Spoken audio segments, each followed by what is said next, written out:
चलिए। तो hello friends, welcome to my class global English academy. दोस्तों, मैं सोनू सर आपके सामने हाजिर हुआ हूँ एक नए पेपर सेट के साथ में। दोस्तों, जैसा कि मैंने आपसे प्रॉमिस किया है कि जब तक आपका सिलेक्शन नहीं होगा तब तक मैं आपको लगातार कंटिन्यू क्लासेस लेता रहूँगा। जब तक सिलेक्शन नहीं लेंगे तब तक आपको नहीं छोड़ेंगे। ध्यान रखेंगे, प्रीवियस ईयर पेपर सेट को हम कंटिन्यू कर रहे हैं। आज सेट नंबर 48 है। एक ज़रूरी चीज़ और, जो बच्चे कमेंट बॉक्स में अपने मार्क्स बता रहे हैं, अपने डाउट्स को पूछ रहे हैं, मुझे बहुत अच्छा लग रहा है आपके कमेंट्स। और जो आप डाउट्स पूछ रहे हैं, जो आपके मार्क्स आप शेयर कर रहे हैं, वो मुझे बहुत एनकरेज कर रहे हैं। और इसी चीज़ को ध्यान में रखते हुए कल रात 9 बजे 9 PM पे क्लास होगी लाइव। लाइव क्लास में क्या होगा, हम वोकैबलरी की चर्चा करेंगे। किसकी चर्चा करेंगे? वोकैब की चर्चा करेंगे। तो ठीक 9 बजे सारे बच्चे जुड़ जाएंगे जो भी लाइव क्लास लेना चाहते हों, जो भी बच्चे इच्छुक हों। करीब 800 प्लस स्टूडेंट हैं हमारी क्लास के अंदर, है ना। उनमें से जो भी बच्चे ज़रूरत है जिनको, भाई मेरे हिसाब से तो मानना ये है कि सभी बच्चों को ज़रूरत है ना। तो क्लास में ध्यान रखिए, रात को 9 बजे लाइव क्लास रहेगी।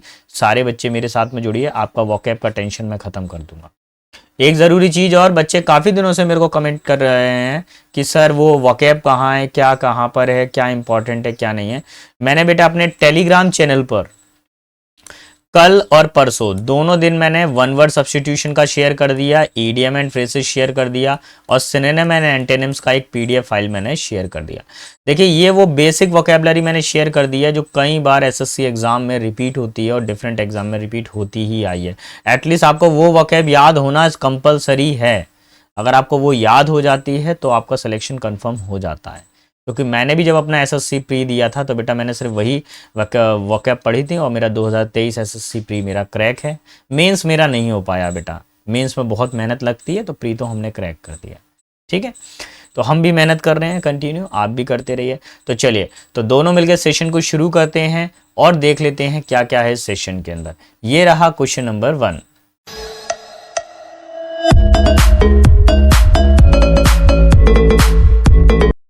क्या बोला गया है?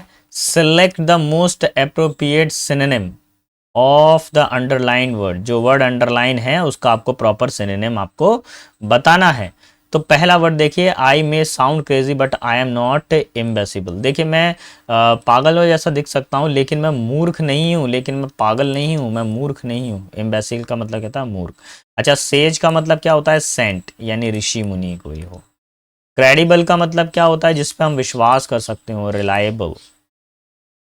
नेक्स्ट है प्रूडेंट। प्रूडेंट का मतलब होता है जागरूक, काफी सजग हो। डंस का मतलब क्या होता है? जो बिल्कुल मतलब जिसमें कोई धार ना हो, बिना धार का, यानी मूर्ख टाइप का। सो option number 4 will be final answer. Blunt बोला जाता है option number 4। Okay, let's see question number 2। अब क्वेश्चन नंबर 2 किस तरह के कंटेंट को बता रहा है उसको देखेंगे। इसमें जो पहला लेटर है हमारे पास में सेरेन। सेरेन का मतलब क्या होता है? पहले देखिए, फैटल। फैटल का मतलब क्या होता है? डेडली। अरे मैंने बता ही दिया, प्राण घातक। क्या होता है ये? प्राण घातक, यानी बहुत ज्यादा खतरनाक हो, डेंजरस हो। शेरेन का मतलब क्या होता है? शेरेन का मतलब होता है कोई चीज बिल्कुल शांत हो। रिस्टोरविक का मतलब क्या होता है? मतलब किसी चीज को दोबारा से रिस्टोर करना, पुनः स्थापित करना। ठीक है, रिस्टोर करना। डेडली मतलब प्राण घातक होता है, जो जीवन के लिए बहुत घातक हो जाए, यानी डेंजरस हो जाए। ठीक है। अच्छा, लुमिनियस का मतलब क्या होता है? जो चमकदार हो, यानी ब्राइट हो। राइट, या ट्विंकलिंग हो। अभी हमको क्या चाहिए? इसका सिनोनिम चाहिए। सो option number 3 will be final answer. बेटा एसएससी में बहुत बार रिपीट हुआ है ये वन वर्ड सब्स्टिट्यूशन में भी आता है, सिनोनिम में भी आता है, एंटोनिम्स में भी आता है। तो फैटल वर्ड को बहुत अच्छे से तैयार कर लें, इनका पसंदीदा वर्ड है। Let's see question number 7, third वाला क्वेश्चन किस तरह के कंटेंट को बता रहा है, बताएंगे। आई लीन लेफ्ट, मैं लेफ्ट साइड पे झुका, bringing the blunt side of the sword up flat against the palm. तो देखिए, पहले समझिए ब्लंट साइड क्या होता है। ब्लंट का मतलब होता है जिसमें धार ना हो, बेधार। जैसे तलवार है तो तलवार की एक साइड पे तो धार रहती है, एक साइड पे धार नहीं रहती है। यहाँ पे धार है, इस साइड पे धार नहीं है। तो ये वाला जो हिस्सा है हमारे पास जहाँ पे धार नहीं होती, इसको ब्लंट बोला जाता है। डल का मतलब क्या होता है बताइए?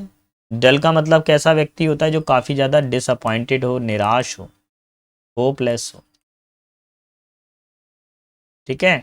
टिमिड का मतलब क्या होता है? डरपोक होता है, और एक और मीनिंग होता है इसका शाई। शाई का मतलब डरपोक या शर्मीला, दोनों के सेंस में निकलता है। कीन का मतलब क्या होता है? कीन ऐसा उत्सुक होता है, किसी चीज के लिए आप काफी ज्यादा ईगर हो जाएं।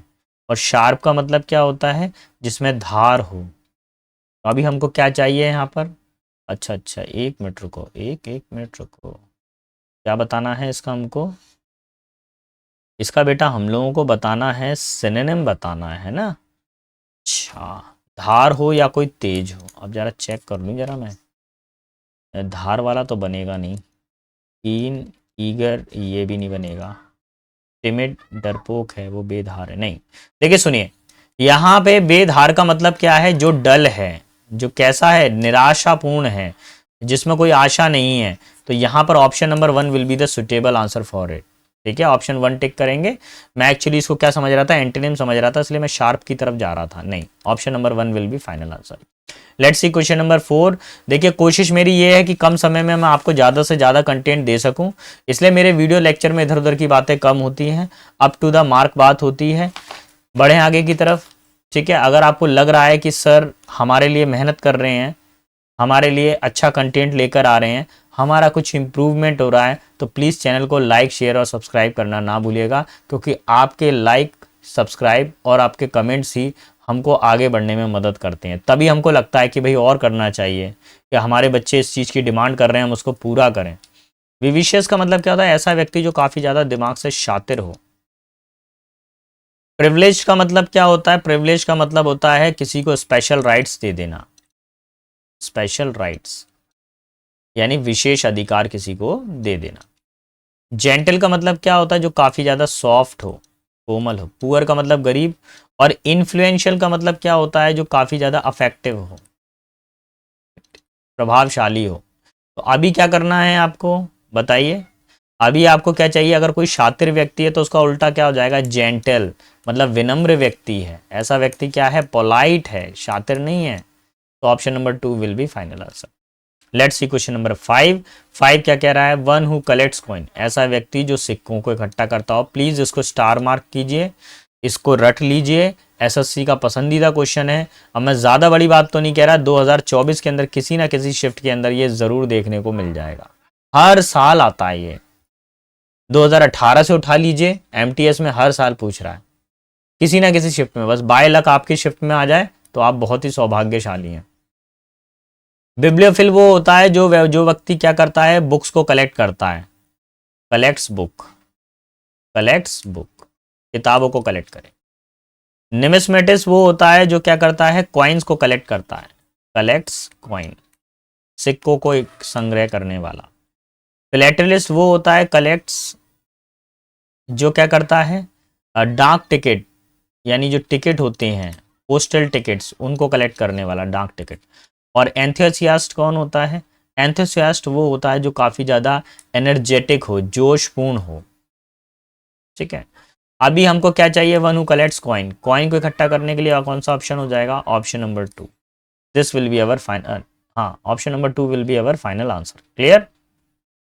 Let's see question number 6। और 6 क्या बोल रहा है? Does my name rings a bell for you, क्या मेरा नाम आपके लिए घंटी बजाता है? अरे इसका मीनिंग ये नहीं है। रिंग अ बेल का मतलब क्या होता है? एक समान दिखाई देना, एक समान दिखाई देना, एक समान दिखाई देना। Rings a bell, ring a bell, तो साउंड सिमिलर, जो क्या हो? एक जैसा हो। क्या मेरा नाम भी तुम्हारे नाम जैसे है? जैसे मेरा नाम सोनू, आप में से कई बच्चों का नाम भी सोनू होगा, तो हम दोनों के नाम क्या हो गए? Same same. ठीक है, वी आर सेम सेम। तो ऑप्शन नंबर 4। आगे देखेंगे क्वेश्चन नंबर 7। और 7 क्या कह रहा है? 7 वाले क्वेश्चन के अंदर हम लोग देखेंगे बेटा, इस क्वेश्चन के अंदर आपको क्या पूछा गया है? ईडियम एंड फ्रेजेस पूछा गया है। Kick someone when they are down.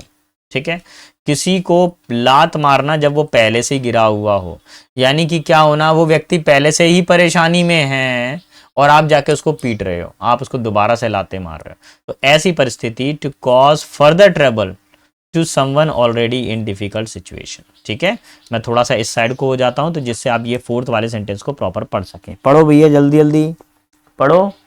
To cause further trouble to someone already in difficult situation. जो व्यक्ति पहले से ही परेशानी में है उसको और परेशानी में डालना, ऑप्शन नंबर 4, है ना। ऐसा एग्जाम के अंदर होता है। कैसे? 4 ऑप्शन लिखे हुए हैं, एक में लिखा हुआ है नन ऑफ दीज। जिसमें नन ऑफ दीज लिखा होता है ना, वो भाई साहब मेरे को बड़ा खतरनाक ऑप्शन लगता है। उस ऑप्शन ने तो पूरा दिमाग हिला देता, पूरा पेपर तो सही जाएगा, बस जैसे ही देखा ना नन ऑफ दीज, दिमाग खराब। चलिए क्वेश्चन नंबर 8 पर आइए। 8 किस तरह के कंटेंट को बताएगा? 8 बोल रहा है a large bundle bound for the storage और ट्रांसपोर्ट। एक बड़ा बंडल जो स्टोरेज के लिए बांधा गया है और या फिर ट्रांसपोर्ट करने के लिए बांधा गया, उसको क्या बोलते हैं? पहला होता है एंटागोनिस्टिक। एंटागोनिस्टिक का मतलब आप लगा सकते हैं एनिमी हो सकता है, आपका अपोनेंट हो सकता है, विरोधी हो सकता है, अपोनेंट विरोधी। अपेयरी का मतलब क्या होता है? यानी हाउस ऑफ बीज या कीपिंग बीज, है ना, मधुमक्खियों को पालना, हनी बीज, वो क्या कहलाता है? अपेयरी कहलाता है। अब बीज। बेलिजरेंट का मतलब क्या होता है? बेलिजरेंट का मतलब होता है लड़ाकू, यानी हमेशा लड़ता रहेगा आपसे, फाइटर। बेल का मतलब होता है गठरी। क्या होता है? गठरी, ठ ठ। तो क्या होता है? गठरी होता है। तो देखेंगे गठरी में क्या होता है, आप पोटली बना देते हैं ना, पोटली। पुराने जमाने में जब लोगों के पास में कुछ नहीं हुआ करता था तो वो क्या बना देते थे? पोटली बना देते थे, बंडल बना देते थे। सो option number 4 will be final answer. आगे बढ़ते हैं जवानों, क्वेश्चन नंबर 9 पर आ जाइए। 9 क्या कह रहा है? पहले सारे मीनिंग देखेंगे। एसीड का मतलब होता है एग्री करना, किसी को स्वीकार करना। एप्ट्यूज का मतलब होता है बेटा एप्ट्यूज, हाँ हाँ हाँ हाँ, एप्ट्रस। यार इसमें सीन, इसकी स्पेलिंग में कुछ गड़बड़ है, तो इसकी स्पेलिंग होनी चाहिए यहाँ पर सी नहीं आना चाहिए, यहाँ पे क्या आना चाहिए? एस आना चाहिए एप्ट्रस की स्पेलिंग के अंदर। और इसका जो मीनिंग हो जाएगा वो हो जाएगा अमूर्त। क्या हो जाएगा? अमूर्त। नेक्स्ट वर्ड है हमारे पास में एब्नेगेशन। एब्नेगेशन का मतलब क्या होता है वो बताइए? एब्नेगेशन का मतलब होता है त्यागना, किसी को त्याग कर देना। एकॉस्ट का मतलब क्या होता है? अभिवादन करना। एकॉस्ट मतलब क्या होता है? अभिवादन करना। तो अभी मेरा आंसर क्या हो जाएगा बताइए बेटा? Answer B for Bombay will be final answer. क्या होना चाहिए? Answer B for Bombay second हमारा फाइनल आंसर होना चाहिए। बढ़ूं आगे की तरफ, बढ़ता हूँ। क्वेश्चन नंबर 10 पर आइए। 10 क्या कह रहा है? क्वेश्चन नंबर 10 में हम लोग देखेंगे, क्वेश्चन जो 10 है उसके अंदर आपको क्या करना है? करेक्ट स्पेलिंग बतानी है। जल्दी बताइए बेटा, कौन बताएगा आंसर इसका? Option number 4। क्या हो जाएगा? ऑप्शन नंबर 4 डेफिनेटली की स्पेलिंग क्या है? अच्छा ये दोनों स्पेलिंग एक जैसी दिख रही है क्या? ये तो ए लगा हुआ है, ये तो कैंसिल हो गया, ये भी नहीं हो सकता। देखना जरा, D E D E, F I F I, N I N I, T E T E, L Y L Y.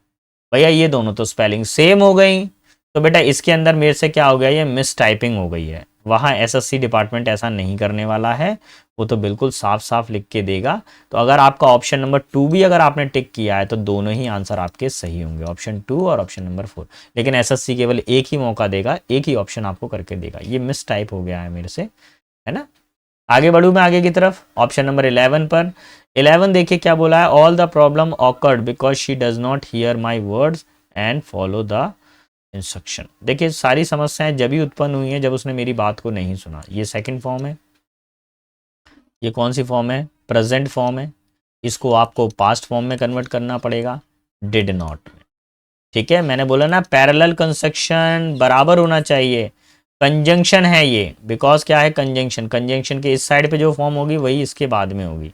तो डिड नॉट हो जाएगा डज नॉट का। Clear?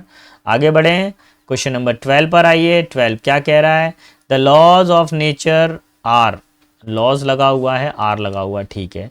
Unbiased and ensuring that the each person benefit, each लगा हुआ है और singular verb लगी हुई है, ठीक है, फ्रॉम इट्स बाउंटी। अच्छा भाई साहब क्या? हम्म, अब पहले तो ये, अच्छा अंडरलाइन वाला वर्ड बताना है बेटा। अभी इसमें तो मेरे हिसाब से तो नो एरर है, कोई एरर नहीं है। लेकिन अगर आपके हिसाब से अगर आपको कोई एरर दिख रही है तो प्लीज़ कमेंट बॉक्स में मेरे को बताएं आप। इसमें कोई एरर नहीं है। देखिए मैं आपके साथ में ही पेपर सॉल्व करता हूँ, ठीक है। क्वेश्चन नंबर आ जाइए, इसमें नो एरर है मेरे हिसाब से, option number 1 will be final answer. लेकिन अगर किसी को कोई डाउट हो तो कमेंट बॉक्स में प्लीज मेरे को लिख के दीजिए, या कुछ और आंसर आ रहा हो तो विद सोल्यूशन लिख के दीजिएगा। क्वेश्चन नंबर 13 पर आ जाइए। 13 क्या कह रहा है? 13 वाले में लिखा है he pays me $6 the month of this house. उसने इस महीने पर मेरे को कितना दिया है? $6 दिया है। द मंथ नहीं होगा, वो आएगा बेटा इसका answer a month. Option number 1 will be final answer. हर महीने देता है ना वो, तो प्रति महीने के हिसाब से हो जाएगा। क्वेश्चन नंबर 14 पर आ जाइए। She was struck in his imagination for many hours. अरे आवर्स से पहले ए आता है कि एन आता है? भैया एन आता है आवर्स से पहले। क्या आंसर लगा दूंगा, जल्दी बताइए। Answer option number 4, many an hour, यही मेरा फाइनल आंसर होगा, ऑप्शन नंबर 4। आर्टिकल का क्वेश्चन आ रहा है, प्लीज बेटा आर्टिकल चैप्टर को आप अच्छे से रिवीजन कर लीजिए, पढ़ लीजिए। गारंटेड क्वेश्चन आ रहा है यार आर्टिकल में, रुक नहीं सकता है क्वेश्चन, आएगा ही आएगा आर्टिकल वाला, है ना। अब बस आप लकी हैं तो आपकी शिफ्ट में आ जाए, बस ये ध्यान रखो। I like reading fiction story besides writing. देखो यहाँ पर क्या आ रहा है, लाइक के बाद में वर्क की फोर्थ फॉर्म आ रही है, बीच में बिसाइड्स लगा हुआ है। मैं जानबूझ के बिसाइड्स बोल रहा हूँ, उसको वैसे बिसाइड्स बोलते हैं। कंजंक्शन, ये क्या है? कंजंक्शन है बिसाइड्स। अब आपको क्या करना है, यहाँ पे वर्ब की फर्स्ट फॉर्म है। मैंने बोला पैरेलल कंस्ट्रक्शन वर्ब हमेशा इक्वल होनी चाहिए, राइट नहीं होगा। क्या हो जाएगा? आईएनजी लगाइए, राइट में क्या लगाएंगे? ING, so it will become writing. तो अब हमारा आंसर सही है, ये भी फोर्थ फॉर्म और ये भी fourth form. So our final answer is option number 4। क्या हो जाएगा? ऑप्शन नंबर 4 हो जाएगा फाइनल आंसर। आगे बढ़ता हूं, क्वेश्चन नंबर 16 पे। 16 क्या कह रहा है? How the student approaches education today has Altered significant, has Altered significant. Sonu क्या गड़बड़ हुई है इसके अंदर? Has Altered significant. अच्छा एक बात बताइए, ये रहा वर्ब, वर्ब को क्वालिफाई करने के लिए किस वर्ड का यूज किया जाता है? एडवर्ब का, लेकिन ये तो एडजेक्टिव है, इसको चेंज करिए। आप सिग्निफिकेंट को क्या कर दीजिए? सिग्निफिकेंटली, ठीक है। आप इसका जो आंसर हो जाएगा सिग्निफिकेंट की जगह पे क्या हो जाएगा? सिग्निफिकेंटली, ठीक है। अब यहां तक तो ठीक है, हमको तो एरर ढूंढना था, हमारा आंसर तो टिक लग गया सेकंड वाला। लेकिन अगर आप चाहें तो उसके अंदर और करेक्शन कर सकते हैं। सिग्निफिकेंट जो वर्ड है उसको आपको हेल्पिंग वर्ब के बाद रखना है और मेन वर्ब से पहले रखना है।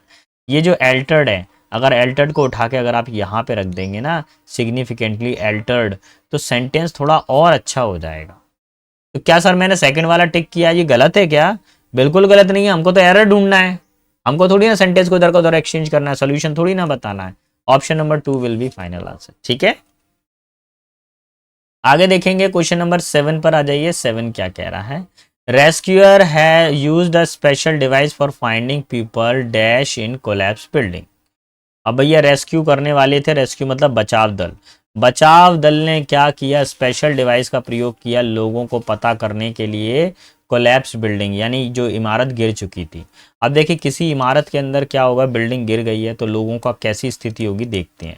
पहला होता है ट्रैप, का मतलब होता है फंसा हुआ होना। क्या होता है? किसी के अंदर फंसा हुआ होना।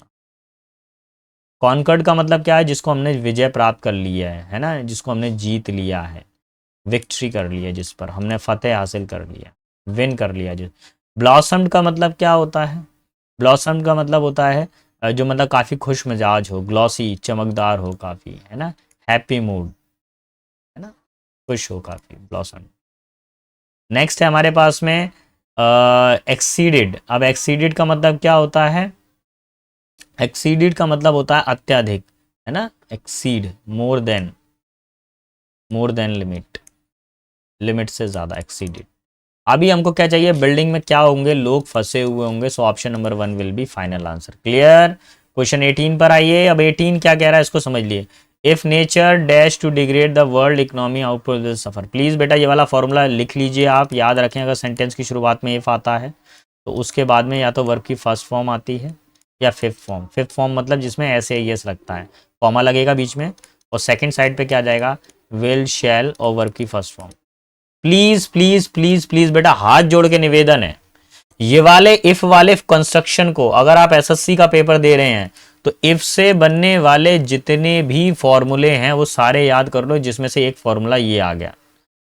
एक फॉर्मूला ये आ गया। सर कहीं आप लंबी लंबी तो नहीं फेंक रहे, हमको बेफिजूल में याद करा रहे हैं?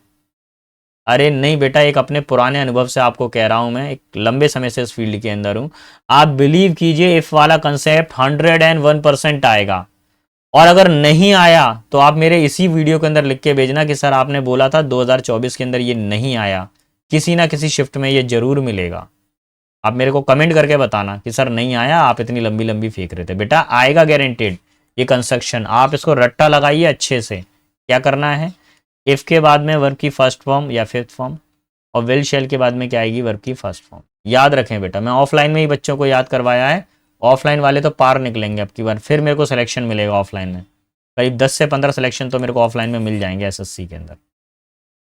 ज़्यादा बड़ी बड़ी नहीं फेंकना चाहिए, है ना। 10 से 15 हमारे यहाँ नॉर्मली मिल जाते हैं हर सेशन में। If nature dash to degrade the world economy output, देखिए यहाँ पे विल के साथ में क्या आती है, फर्स्ट फॉर्म आता है। और नेचर जो है हमारे पास में क्या है, सिंगुलर सब्जेक्ट है। सिंगुलर सब्जेक्ट के साथ में वर्ब भी सिंगुलर आएगी। जब किसी के अंदर एस या ई एस लग जाता है तो वर्ब क्या बन जाती है, singular. So option number 1 will be our final answer. Clear. आगे बढ़ता हूँ, क्वेश्चन नंबर 19। और 19 क्या कहता है, 19 देखिए, I am planning get together dash Monday. बेटा कभी भी डे आ जाए, वीक डेज आ जाए, कभी भी वीक डेज कभी भी आ जाए, तो वीक डेज के लिए हमेशा हम किस प्रपोजिशन का यूज करते हैं, ऑन का। ठीक है, so option number 4 will be final answer. मैं आगे की तरफ बढ़ता हूँ, क्वेश्चन नंबर 20 को देख लेता हूँ। और 20 क्या कह रहा है, क्वेश्चन नंबर जो 20 है बेटा, वो जो पार्ट आया है वो होमोनियम्स चैप्टर से आया है। किससे आया है, होमोनियम्स चैप्टर से आया है, यानी सेम वर्ड वाले से। The pirate will try to dash the gold ornament. Pirates कौन होते हैं, लुटेरे। लुटेरे क्या करेंगे, सोने के आभूषणों को चुराने की कोशिश करेंगे। पहला जो वर्ड है सीज, सीज का मतलब किसी चीज को बंद कर देना, स्टॉप कर देना। स्टील का मतलब ये जो स्टील होता है, इस्पात, स्टील यानी इस्पात उद्योग, स्टील के बर्तन होते हैं ना। नेक्स्ट है हमारे पास में स्लाइस। स्लाइस का मतलब क्या होता है, जैसे किसी का टुकड़ा हो, पार्ट ऑफ किसी का टुकड़ा हो, स्लाइस ऑफ ब्रेड, है ना। सीज का मतलब क्या होता है, किसी चीज को जब्त करना, क्या कर देना, किसी चीज को जब्त कर देना। तो अभी क्या करा है, हाँ भाई क्या करेंगे वो लोग, उन्होंने सोने की चीज को क्या कर लिया, गिरफ्त में ले लिया, यानी अंडरटेक कर लिया, जब्त कर दिया। ऑप्शन नंबर 4 हो जाएगा फाइनल आंसर। ठीक है, अब जो बच्चे भाई यहां तक पहुंचे हैं, क्वेश्चन नंबर 20 तक पहुंचे हैं, वो लोग बिल्कुल सिलेक्शन के लिए पढ़ रहे हैं, वो चाहते हैं उनका सिलेक्शन होगा। और कुछ नए बच्चे भी है जिन्होंने मुझे कमेंट्स किया है, भैया मोस्ट वेलकम बेटा। आप लोगों ने मुझे कमेंट किया, आप लोगों ने मुझे बताया कि सर मेरी ये प्रॉब्लम है, मैं ये नहीं कर पा रहा सर, मेरे को जीके में नहीं आया। एक बच्चे ने जीके के बारे में पूछा था, तो मैंने उसको वहाँ सजेशन कर दिया कमेंट बॉक्स के अंदर, है ना।